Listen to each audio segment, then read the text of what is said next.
Iran, one of the most dangerous nations on the planet.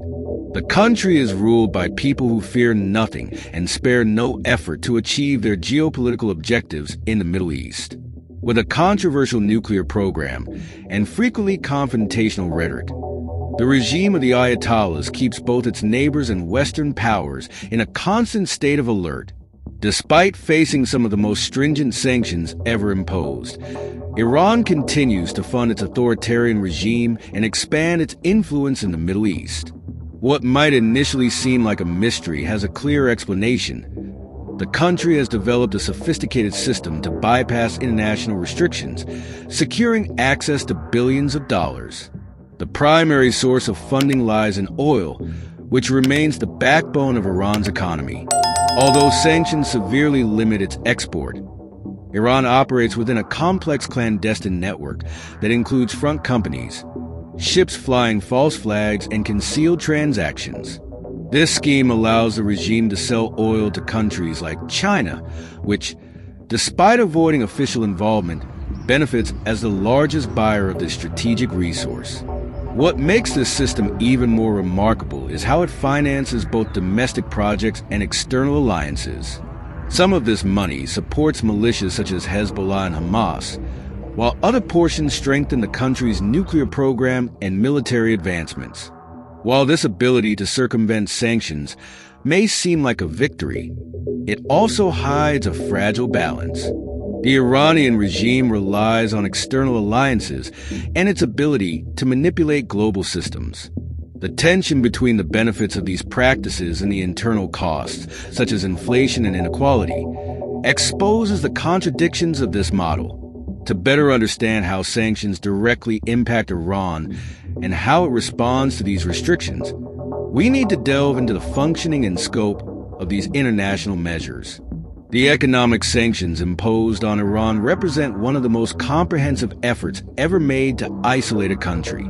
Led primarily by the United States, they affect everything from the oil sector to the financial system, aiming to limit the Iranian regime's ability to fund its nuclear program and support armed groups in the Middle East. At first glance, the sanctions appear devastating. They have nearly eliminated Iran's access to the international financial market and drastically reduced its ability to conduct transactions in US dollars, the dominant currency in global trade. However, the impact of the sanctions is more complex than it seems. While they initially caused a sharp drop in oil exports and plunged Iran's economy into a recession, the regime quickly found ways to adapt. The Iranian oil economy suffered, but it did not collapse. In fact, in recent years, oil exports have recovered significantly, reaching levels many would consider impossible under such severe restrictions. This is because sanctions, no matter how stringent, have loopholes. One of these is the global financial system's reliance on multiple players, making it difficult to monitor all transactions. Another is the fact that, while the U.S. leads the effort to isolate Iran, many countries, especially in Asia, choose to ignore or circumvent the restrictions to secure access to Iranian oil, which is sold at lower prices due to the associated risks. This dynamic creates a situation where sanctions directly impact the average Iranian citizen, but have limited effectiveness against the authoritarian regime. Moreover, the sanctions are far from universal. While the United States imposes the harshest measures, not all countries follow suit.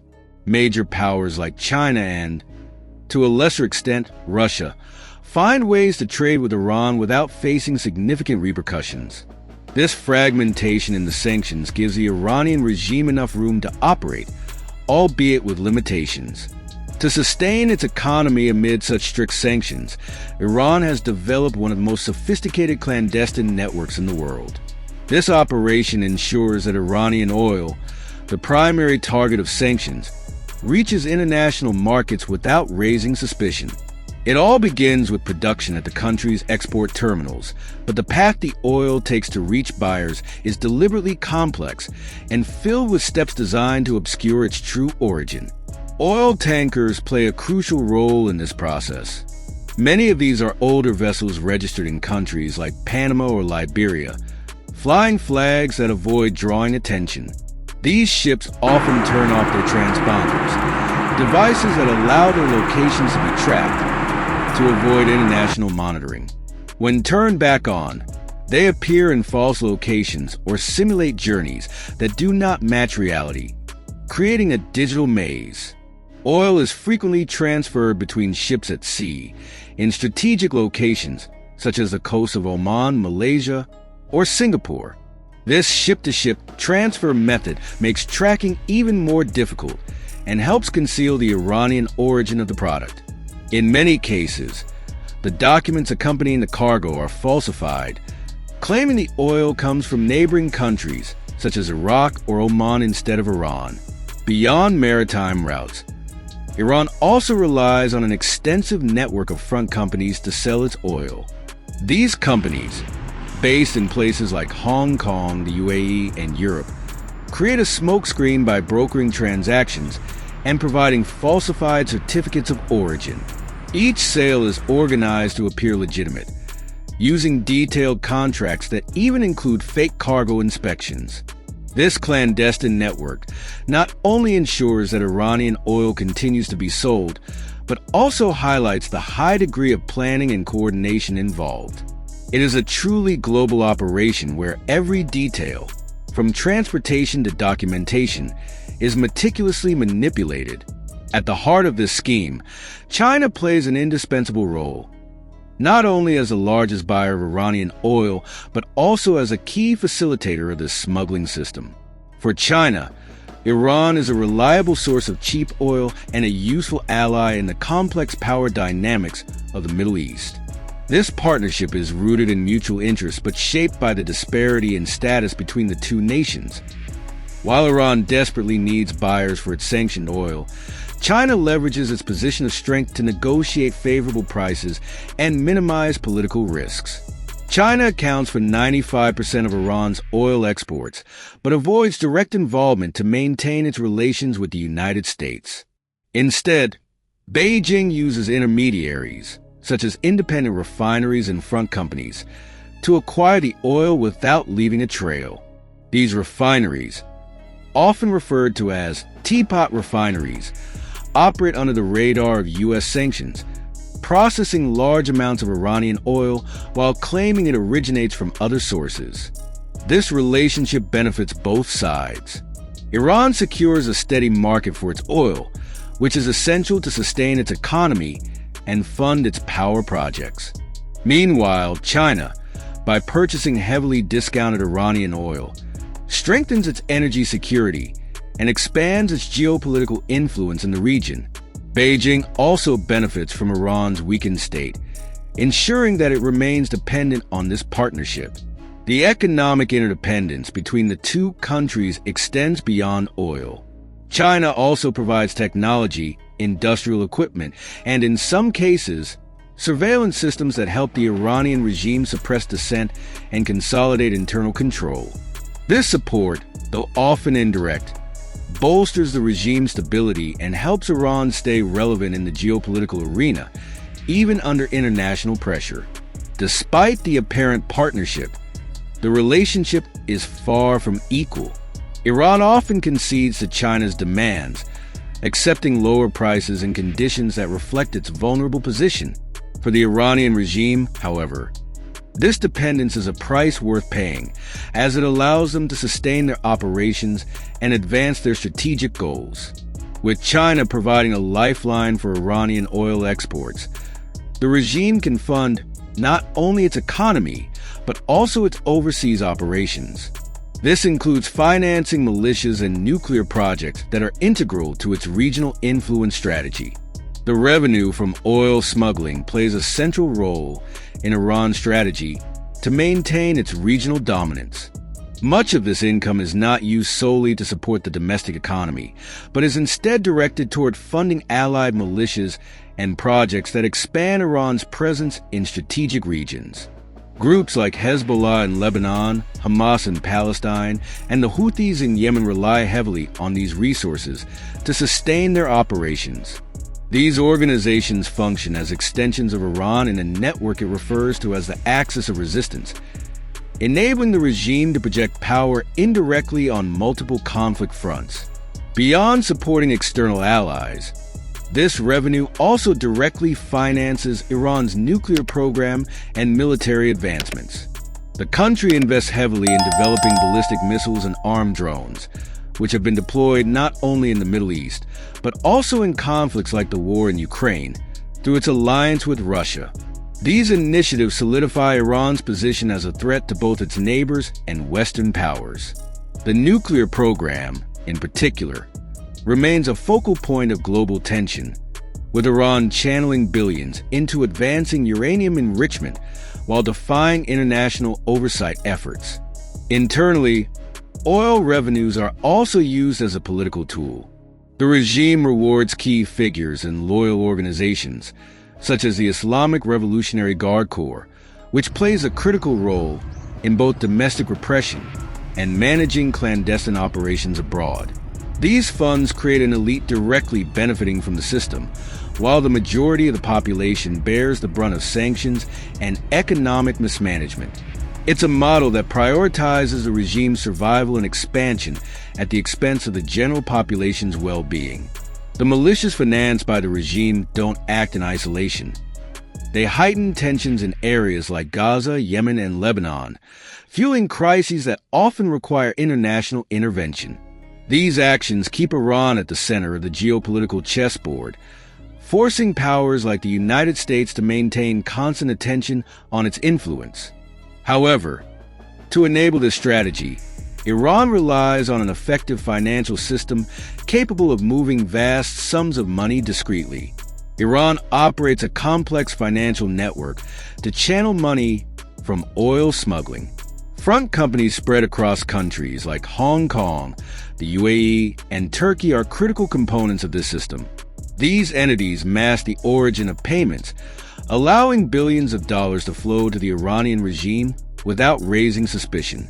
Provincial banks and major international financial institutions, often unknowingly, end up processing these transactions. A key strategic point in this scheme is Hong Kong, where the local financial system enables dollar transactions beyond the direct reach of U.S. sanctions. The USD Chats platform, exclusive to Hong Kong, allows banks to carry out dollar transfers without directly involving U.S. institutions, reducing the likelihood of detection.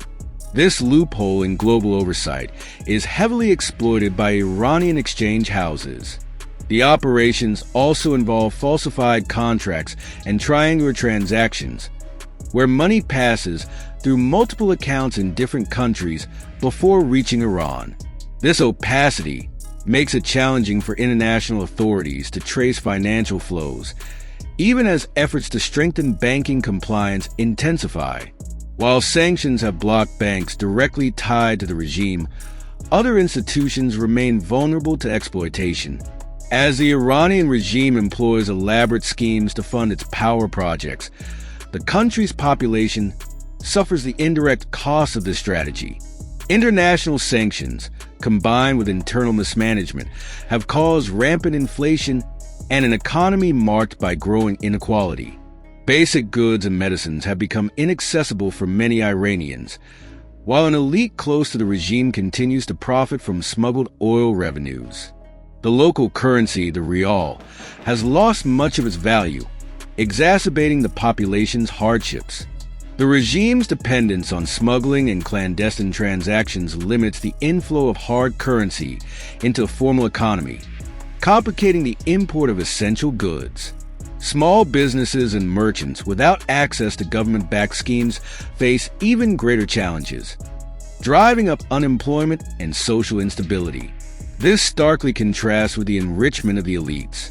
Military and religious leaders, such as those in the Islamic Revolutionary Guard Corps, control significant portions of the economy and use oil profits to consolidate their power.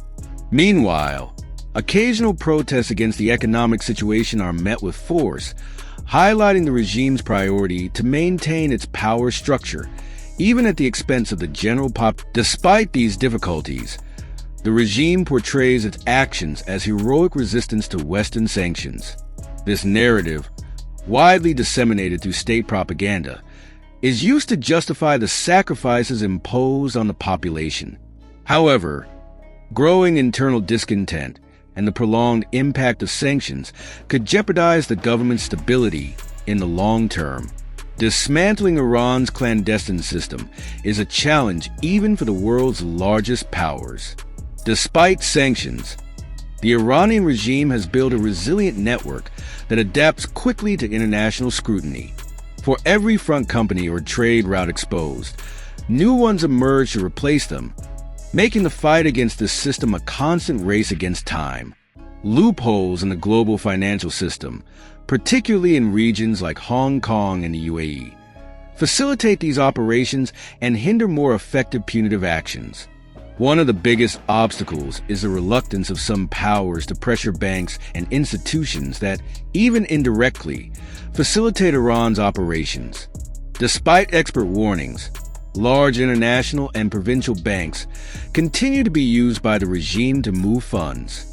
The absence of severe penalties for these institutions creates a sense of impunity and allows the scheme to thrive. Another challenge lies in tracking dollar transactions.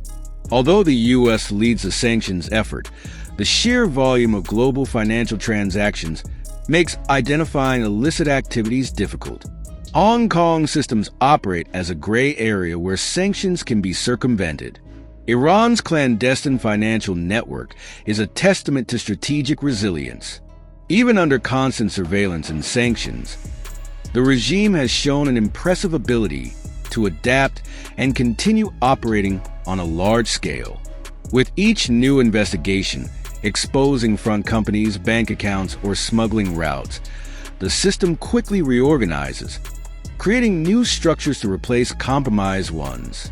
The greatest risk of this scheme is the geopolitical impact of a strengthened Iran. The money flowing into the country through these operations is not just used to resist sanctions, but also to fund an agenda that threatens stability in the Middle East. The expansion of Iran's nuclear program, the bolstering of allied militias, and the extension of its influence in the region are just some of the direct consequences of this illicit funding. Every dollar smuggled strengthens Iran's ability to challenge the global balance of power. Furthermore, the success of Iran's scheme serves as a model for other sanctioned or isolated regimes that may attempt to replicate these practices. The inability to prevent these operations sends a dangerous message. Even the toughest sanctions can be bypassed with determination and planning. This undermines the effectiveness of sanctions as a foreign policy tool and increases the complexity of dealing with rogue states in the future. In the end, the cost of inaction is high. Iran is steadily moving closer to achieving its strategic objectives, such as full nuclear capability, while continuing to destabilize entire regions through its militias and alliances. Combating this scheme is not just about cutting off the profits from smuggled oil, but about preventing this money from fueling conflicts, escalating tensions, and reinforcing a regime that directly challenges the international order. And if you enjoyed this content, consider subscribing to the channel right now. Check out the next documentary here on the screen.